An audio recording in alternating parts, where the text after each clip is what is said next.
ବାହାଘର ପରେ ଆଜି ମୋର ପ୍ରଥମାଷ୍ଟମୀ ଆଉ ମାମୁଁ ଘର ପଟୁ ଶେଷ ପ୍ରଥମାଷ୍ଟମୀ। ଭାବୁ ଭାବୁ ଆଖିରେ ଲୁହ ଆସିଗଲା। ଭାବିଲି ଆଉ କାହାର ଅପେକ୍ଷା କରିବି, ଆଉ କାହାର ବାଟକୁ ଅନେଇ ବସିବି। କିଛି ଅତୀତର ସ୍ମୃତି ଆଖି ଆଗକୁ ଆସିଗଲା। ମୋ ମାଆଙ୍କୁ ମିଶାଇ 6 ଭଉଣୀ ଆଉ ମୋ ମାମୁଁ ଗୋଟିଏ। ଆଈ ବଞ୍ଚିଥିଲା ବେଳେ ଆଈ ମାମୁଁଙ୍କୁ କହିଦିଏ, ଏ ଭଉଣୀକି ଏତିକି ଦେବୁ, ସେ ଭଉଣୀକି ସେତିକି ଦେବୁ।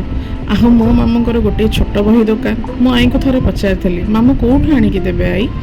ହେଲେ ଆଈର ଉତ୍ତର କିଛି ନଥିଲା। ସମୟ ଗଡ଼ି ଚାଲିଲା। ମୁଁ ମୋ ମାଆଙ୍କୁ ଯେତେଥର ପଚାରିଛି, ମାମୁଁ ପ୍ରଥମାଷ୍ଟମୀ ପାଇଁ କେତେ ଟଙ୍କା ଦେଲେ, ମମି ସବୁବେଳେ କୁହେ, ତୋର କ'ଣ ଗଲା, ତୋର ଜାଣିବା କ'ଣ ଦରକାର, ତୋ କାମ ଡ୍ରେସ୍ ପିନ୍ଧିବା, କେତେ କିଏ ଦେଲା ନଦେଲା ସେଥିରେ ତୋର କିଛି ଯାଏସ୍ ହିଁ ନଥାଏ। ଅଷ୍ଟମୀ ପାଖେଇ ଆସିଲେ ସବୁବେଳେ ଗୋଟେ ପ୍ରଶ୍ନ ମମିକୁ ମୁଁ ପଚାରେ, ମାମୁଁ କେବେ ଆସିବେ? ପଇସା ପାଇଁ ନୁହେଁ, ହେଲେ ଘରକୁ ମାମୁଁ ଆସିବେ। ସେଇଟା ହିଁ ଖୁସି ଥିଲା। ବାହାଘର ପରେ ପ୍ରଥମ ବର୍ଷ ମାମୁଁ ଘର ପଟୁ ଶେଷ ପ୍ରଥମାଷ୍ଟମୀ ଥାଏ। ମୋର ମଧ୍ୟ ଥିଲା। ମାମୁଁ ଆସିଥିଲେ।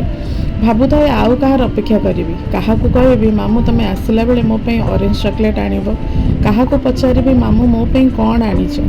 ମାମୁଁ ଘର ଗରିବ ହେଉ ବା ଧନୀ ହେଉ, ହେଲେ ମାମୁଁ ଘରଠୁ ଯେଉଁ ପ୍ରାପ୍ୟ ମିଳେ ସେଟା କେଉଁଠୁ ମିଳେ ନାହିଁ। ମାମୁଁ ଶାଶୁଘରକୁ ଯେତେବେଳେ ଯିବାକୁ ବାହାରିଲେ ମୋତେ ଖାଲି ଏତିକି କହିଲେ, ମା ମୁଁ ଆସୁଛି।